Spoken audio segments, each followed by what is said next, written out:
बच्चों, मैं R K. Tripathi online श्रृंखला में आज पौधों में जनन ये चैप्टर चल रहा है, अभी समाप्त नहीं हुआ। तो इसमें परागण के बारे में हम आज बताएंगे आपको। पुष्प के बारे में बताया गया है, फिर हम आपको बता देते हैं। 4 चक्र होते हैं पुष्प में। एक तो कैलिक्स, करोला, एंड्रोसियम और गाइनीसियम। तो कैलिक्स और करोला ये प्रोटेक्टिव और अट्रैक्टिव आर्गन होते हैं पुष्प के, जबकि स्टेमेन या एंड्रोसियम मेल सेक्स आर्गन होता है और गाइनीसियम या कार्पेल उसे कहते हैं, या वर्तिका जो है गाइनीसियम या जायांग कहते हैं, तो वो फीमेल सेक्स आर्गन होता है। अब पुष्प के स्टेमेन में या पोलन से पराग कोश में एक आपने देखा होगा कि धूल के आकार के कण पाए जाते हैं, जिन्हें हम पराग कण कहते हैं, पोलन ग्रेन कहते हैं। पोलन ग्रेन प्रत्येक पुष्प में पाए जाते हैं। यदि मान लिया पुष्प हर्माफ्रोडाइट है या द्विलिंगी है, तो उसी पुष्प में पराग कण जो है मेल सेक्स आर्गन यानी नर जनन अंग, और उसी पुष्प में फीमेल यानी मादा जनन अंग पाए जाते हैं। यदि पुष्प एक लिंगी है, जैसे कद्दू है, तो उसमें मेल फ्लावर और फीमेल फ्लावर अलग अलग होते हैं। तो पराग कणों का एक पुष्प के पुष्प के पोलन सैक से निकल करके और दूसरे पुष्प के या उसी जाति के दूसरे उसी पुष्प के या उसी जाति के दूसरे पुष्प के वर्तिकाग्र पर पहुंचना, ये परागण कहलाता है।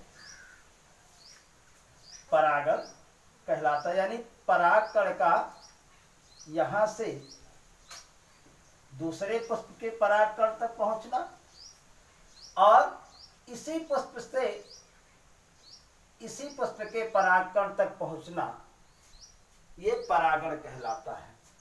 अब यदि दूसरे अब प्रकार की बात करें, या फिर से देख लीजिए कि परागण क्या है।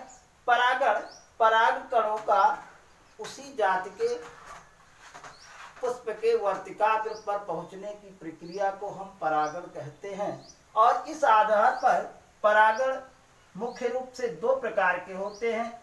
एक तो पर परागण,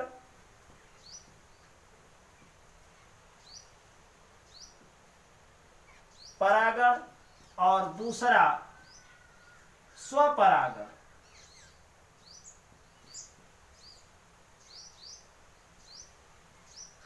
अब पर परागण हम देखें तो एक पुष्प का परागकण उसी जाति के दूसरे पौधे के वर्तिका पर पहुंचने की प्रक्रिया को हम पर परागण कहते हैं। और फिर से देख लीजिए, एक पुष्प के परागकणों का दूसरे पुष्प के उसी जाति के दूसरे पुष्प के वर्तिकाग्र तक पहुंचना, ये क्या कहलाता है? पर परागण कहलाता है। ये पर परागण है।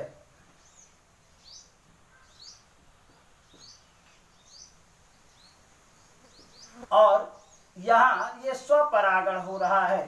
एक पुष्प का परागकण उसी पुष्प के वर्तिका तक पहुंच रहा है, इसे हम स्वपरागण कहते हैं।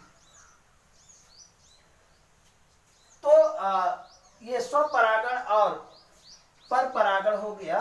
अच्छा, उसी पौधे के दूसरे पुष्प तक पहुंचता है तो उसे ऑटोफिली कहते हैं, और दूसरे पुष्प तक पहुंचता है तो उसे हम हेटेरोफिली कहते हैं। अब क्या कहलाता है, अगर हम एजेंट देखें, कारक देखें, या परागण के एजेंट कह सकते हैं मुख्य रूप से, तो जितने भी एजेंट होंगे कारक, परागण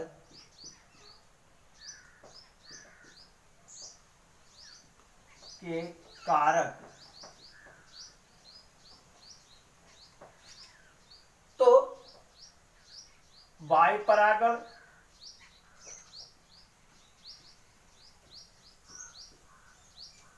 नंबर 2 जल परागण,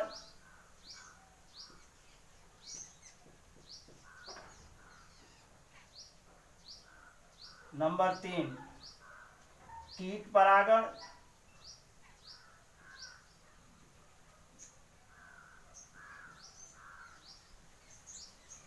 और कृत्रिम परागण भी होता है।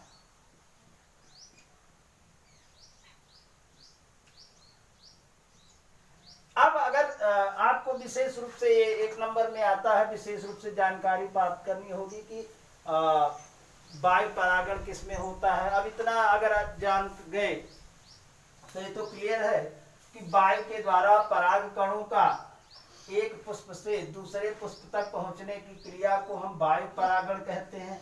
तो उदाहरण अगर देखें तो वायु परागण के लिए मक्का ये विशेष रूप से वायु परागण के लिए उत्तरदायी है। जल परागण, जल के द्वारा जो परागण होता है, यानी जल के द्वारा पराग कणों का एक पुष्प से दूसरे पुष्प तक पहुंचने की क्रिया को हम जल परागण कहते हैं। तो इसका उदाहरण बैलिसनेरिया, कोई जलीय पौधा होगा, बैलिसनेरिया, कीट के द्वारा परागण, कीट के द्वारा तमाम परागण अगर मान लिया देखें तो जैसे मान लिया मधुमक्खी के द्वारा होता, वो भी कीट है। एक फूल से दूसरे फूल पर जाती है, दूसरे फूल से तीसरे फूल पर जाती है।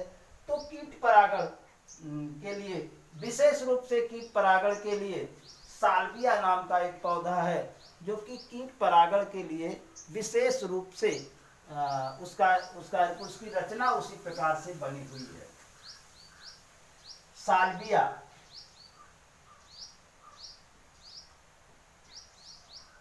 ये कीट परागण के लिए उत्तरदायी। अब कृत्रिम परागण से, कृत्रिम परागण के लिए हम कह सकते हैं कि मनुष्य कृत्रिम रूप से, मान लिया यहाँ से पोलन ग्रेन को निकाल करके चिमटी के द्वारा या ब्रश के द्वारा निकाल करके प्रयोग के लिए दूसरे पुष्प तक पहुँचाता है, तो इसे हम कृत्रिम परागण कहते हैं।